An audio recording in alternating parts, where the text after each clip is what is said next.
भगवान ने 7वें अध्याय में दुष्कृतो नो मूढ़ा आसुरम भावमाश्रितः माम न प्रपद्यते, मतलब बुरे कर्म करने वाले तथा आसुरी प्रकृति को धारण करने वाले जो मूढ़ लोग हैं वो मनुष्य कभी मेरा भजन नहीं करते, है ना। जब आसुरी प्रवृत्ति रहेगी तो कहाँ से करेंगे, प्रवृत्ति खराब है, प्रवृत्ति उनकी विपरीत है। तो ऐसे लोगों को क्या कहा, मूढ़। ऐसे मूढ़ लोग जो होते हैं मेरी कभी भक्ति नहीं करते। तो इसका मतलब कि आसुरी प्रवृत्ति वालों के विषय में भगवान ने वहाँ पर बताया था। तो आसुरी पदों जो आसुरी संपत्ति वालों का, और 16वें श्लोक में सुकृति नाम माम भजन्ते, इस पद से दैवी संपत्ति वालों का संकेत के रूप में भगवान ने वर्णन किया था 7वें अध्याय में। कोई विस्तार से नहीं किया था, संकेत में किया था। फिर 9वें अध्याय में भगवान ने राक्षसी माँ सुरीम चैव प्रकृति मोहिनीम श्रितः, इस पद से आसुरी संपदा वालों का, और 13वें श्लोक में देवी प्रकृति माँ श्रितः माम भजन्ते पद से देवी संपदा वालों का संक्षेप में वर्णन किया। मतलब भगवान ने 7वें अध्याय से देवी और आसुरी दोनों संपत्ति वालों का विस्तार संक्षेप में वर्णन कर रहे हैं। उसके बाद 10वें अध्याय में आसुरी संपदा वालों का विस्तार से थोड़ा सा वर्णन किया था भगवान ने। और फिर 11वें अध्याय के आरंभ में भगवान ने अपना विश्व रूप दिखाया। अगर आप लोगों को स्मरण है ना, विश्व रूप दिखाया था भगवान ने। फिर 11वें अध्याय के 54वें श्लोक में भगवान ने भक्त की महिमा बताई कि भक्त जो होते हैं उनकी क्या महिमा है। और फिर भगवान ने 12वें अध्याय में सगुण उपासकों का वर्णन किया, जो सगुण उपासक होते हैं वो कैसे होते हैं, ठीक है। और 13वें अध्याय में भगवान ने 13वें अध्याय से 14वें अध्याय के 20वें श्लोक तक निर्गुण विषय का वर्णन किया है कि निर्गुण लोग कैसे होते हैं, निर्गुण की क्या स्थिति होती है।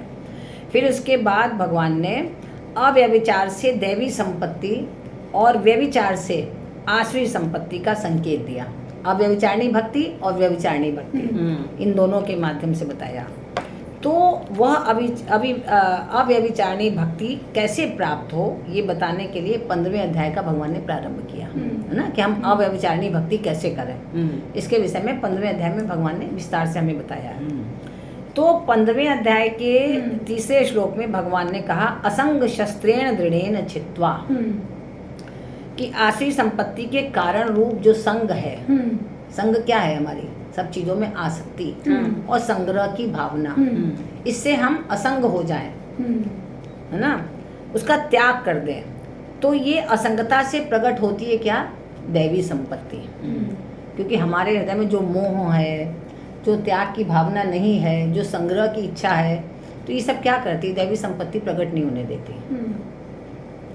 और फिर 4थे श्लोक में भगवान ने तमेव चाद्यम पुरुषम प्रपद्ये, इन पदों से शरणागति रूपी दैवी संपत्ति का भगवान ने वर्णन किया, फिर से वर्णन किया। और जो शरण नहीं होते, भगवान की शरण नहीं आते, उन आसुरी संपत्ति वालों का भगवान ने संकेत भी किया।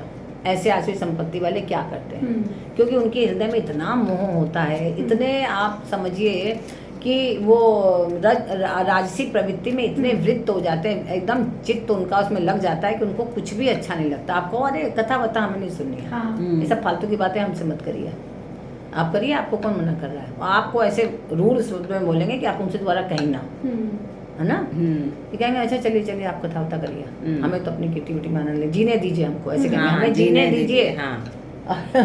उनके समझ में नहीं आता, इतनी ज्यादा आसुरी संपत्ति उनके ऊपर चढ़ी रहती है।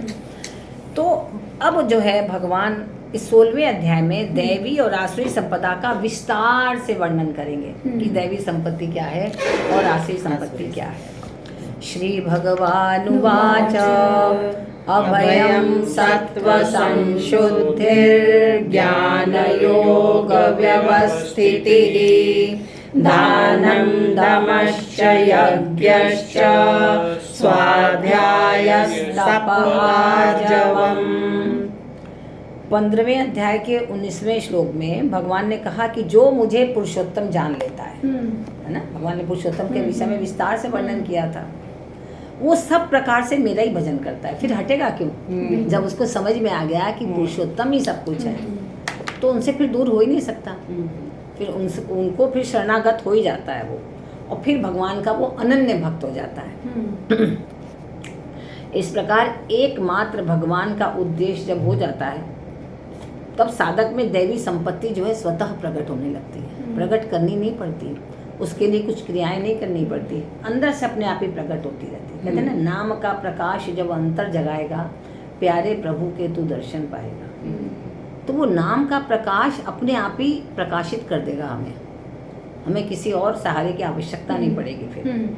तो भगवान पहले 3 श्लोकों में क्रमशः भाव, आचरण और प्रभाव को लेकर दैवी संपत्ति का वर्णन कर रहा है। ठीक है। अभयम, पहला भगवान ने क्या कहा? अभयम। अभयम क्या है? अनिष्ट की आशंका से, कोई भी ऐसा खराब ना हो जाए, गलत ना हो जाए, अनिष्ट की आशंका से भीतर में जो घबराहट होती रहती है ना, घबराहट होती रहती है, उसका नाम है भय। ऐसा ना हो जाए, वैसा ना हो जाए, मनुष्य डरता रहता है ना, जीव जो है। और उस भय के साथ सर्वथा अभाव का नाम है अभय। वो भय ना हो हमारे अंदर, तब हम अभय हो जाएंगे, है ना। क्या बात है। और भय रहता है तो फिर हम हमेशा डरते ही रहते हैं। तो भय भी 2 रीति से होता है। एक भय होता है बाहर से और एक भय होता है अपने अंदर भीतर से, है ना। तो जो बाहर से भय होता है वो किसका होता है? जैसे चोर ना आ जाए, डाकू ना आ जाए, सर्प ना काट ले, अनिष्ट की आशंका। हाँ, जो बाहरी रूप से, बाहरी लोगों से, जो प्राणियों से, बाहरी प्राणियों से जो है भय की आशंका होती है, वो उसको कहते हैं बाहर का भय। यह भय शरीर की नाश की आशंका से होता है। शरीर के नाश की आशंका, या कोई चोर चुरा ले तो घर के सामान की चली जाएगी, इसकी आशंका। तो जब यह अनुभव हो जाता है कि ये शरीर हमारा नाशवान है ना, तो फिर क्या होगा? ये अगर जान लेता है तो फिर कोई भय नहीं रहता। चला जाए तो चला जाए, हाँ, मरना तो है ही है, मर जाओ, फिर क्या का भय? फिर भय नहीं लगेगा। अब जैसे जो लोग बीड़ी, सिगरेट, अफीम, गांजा ये सब पीते हैं, तो वो क्या होता है, उन व्यसनों को छोड़ने एवं व्यसनी मित्रों से अपनी मित्रता टूटने का उनके मन में डर रहता है। लगता है कि अरे अगर मैंने शराब छूट गई मेरी, तो इतने अच्छे दोस्त सब चले जाएंगे। तो ये भी भय है उनको। अच्छा। हाँ, और क्या। आप देखिए, अगर पेरेंट्स कहते हैं भाई शराब पीना छोड़ दो, अरे कैसे छोड़ दूं, सारे मेरे फ्रेंड्स हैं वो लेते हैं, वो उनके ग्रुप में बैठ के लेना जरूरी होता है, ऐसे कहेंगे भाई ऐसा कोई ना लेना जरूरी। वो मित्र भी ऐसे होते हैं कि कहते हैं पीने वाले, वो पीने वाले होते हैं, कहते हैं, फिर उनकी हंसी उड़ाते हैं, कहते हैं इनके लिए दूध की बोतल ले आओ, ऐसे ऐसे हंसी उड़ाते हैं ना। तो लेकिन फिर भी जो बहुत सुदृढ़ होते हैं, जो एकदम ईश्वर के परम भक्त होते हैं, वो कहते हैं नहीं, हमें नहीं पीना है, हम पानी पी लेंगे आप लोग के संग बैठ के, लेकिन ये नहीं पियेंगे, नींबू पानी पी लेंगे। तो वो आपके अंदर दृढ़ता की आवश्यकता है। तो ठीक है, उनको यही भय रहता है। वो मनुष्य की क्या है? कायरता है। जो ये सोचा है कि हम शराब पीने वाले के संग अगर हम शराब छोड़ देंगे तो हमारी दोस्ती टूट जाएगी, या जो गांजा, अफीम, गुटखा सब सड़क पर नहीं बैठ के ऐसे ऐसे मलते रहते हैं, खा रहे हैं, 4 लोग मिल गए, हाँ भी दूसरों को दे रहे हैं, लो लो तुम भी लो, तुम भी, वो लोग की अच्छी गहरी दोस्ती हो जाती है। तो उनको लगता है, पहले तो गुटखा भी नहीं छोड़ पा रहे हैं क्योंकि वो नशा है एक उनके लिए। वो सोचते हैं हम कैसे छोड़ें, हम तो इसके बिना रह ही नहीं सकते। ये क्या है? उनकी कायरता है। उनको अपने ऊपर ही दृढ़ विश्वास नहीं है ना, और फिर बहाना दिखाते हैं कि मेरी मित्रता छूट जाएगी। तो ये भी क्या है? सब भय है उनका। भय क्या? कायरता के रूप में भय है। तो क्या कहते हैं? हरि डर, गुरु डर, जगत डर, डर करनी में सार। अगर हम इसलिए डर रहे हैं कि हमारे परिवार को कोई दुख ना हो, कोई हमेशा काम ना करे, तो वो डर अच्छा है। हमारे माता पिता को कोई कष्ट ना हो, जो हमारा सामाजिक बंधन है उस बंधन से हम मुक्त होना नहीं चाहते। समाज में अगर बंधन बना, आपके परिवार का कोई नियम है, उसको तोड़ना